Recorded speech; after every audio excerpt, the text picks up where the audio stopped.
Iran के पूर्व supreme leader ayatollah Ali Khamenei का राजकीय अंतिम संस्कार। 2 करोड़ लोगों की भारी भीड़ जुटने की उम्मीद और भारत के प्रधानमंत्री नरेंद्र मोदी को भी इसका खास न्योता मिला है। इस वक्त पूरी दुनिया की नजरें मिडिल ईस्ट यानी ईरान पर टिकी हैं। इस वीडियो को आखिर तक जरूर देखिएगा, क्योंकि आज इस रिपोर्ट में हम आपको बताने वाले हैं कि आखिर क्यों मौत के पूरे 4 महीने बाद खामनेई का अंतिम संस्कार होने जा रहा है। क्या पीएम मोदी इस कार्यक्रम में शामिल होने ईरान जाएंगे और क्या इस ऐतिहासिक जनाजे को संभालने की जिम्मेदारी सीधे ईरान के सबसे ताकतवर सेना IRGC को सौंपी गई है। चलिए जानते हैं पूरा सच। कहानी शुरू होती है इसी साल 28 फरवरी से, जब अमेरिका और इजराइल ने ईरान के खिलाफ एक बहुत बड़ा सैन्य ऑपरेशन शुरू किया था। इस दौरान तेहरान में हुए हवाई हमलों में ईरान के supreme leader ayatollah Ali Khamenei के घर और दफ्तर को निशाना बनाया गया।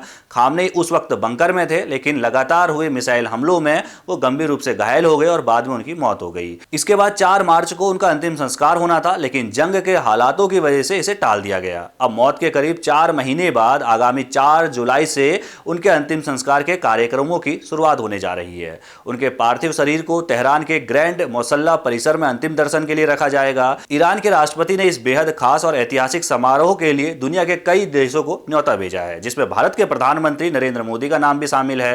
हालांकि भारत सरकार ने अभी तक इस बात की कोई आधिकारिक घोषणा नहीं की है कि प्रधानमंत्री नरेंद्र मोदी खुद इस कार्यक्रम में शामिल होंगे या फिर नहीं होंगे, लेकिन इतिहास गवाह है कि भारत और ईरान के रिश्ते बेहद मजबूत रहे हैं। मई 2024 में जब ईरान के तत्कालीन राष्ट्रपति इब्राहिम राइसी की हेलीकॉप्टर हादसे से मौत हुई थी, तब भारत ने एक दिन का राष्ट्रीय शोक घोषित किया था और उपराष्ट्रपति जगदीप धनखड़ भारत की तरफ से तेहरान गए थे। इस बार भी उम्मीद है कि भारत की ओर से कोई उच्च स्तरीय प्रतिनिधिमंडल तेहरान जा सकता है। तेहरान में 24 घंटे चलने वाले मुख्य समारोह के बाद खामनेई के पार्थिव शरीर को धार्मिक शहर कुम ले जाया जाएगा। इसके बाद आखिर पड़ाव होगा ईरान का दूसरा सबसे बड़ा शहर मशहद। आगामी 9 जुलाई को खामनेई को मशहद स्थित पवित्र इमाम रजा दरगाह परिसर में दफनाया जाएगा।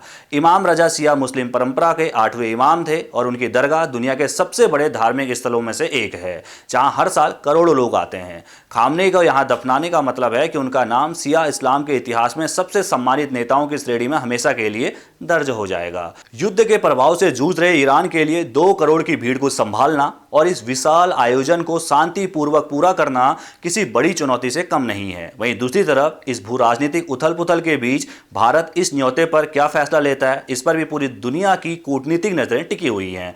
इस पूरे मामले पर आपकी क्या सोच है? क्या भारत को समारोह में शामिल होना चाहिए? हमें कमेंट करके जरूर बताइएगा। देश और दुनिया की सभी खबरों को पहले पाने के लिए चैनल को सब्सक्राइब करना ना भूलिएगा। नमस्कार।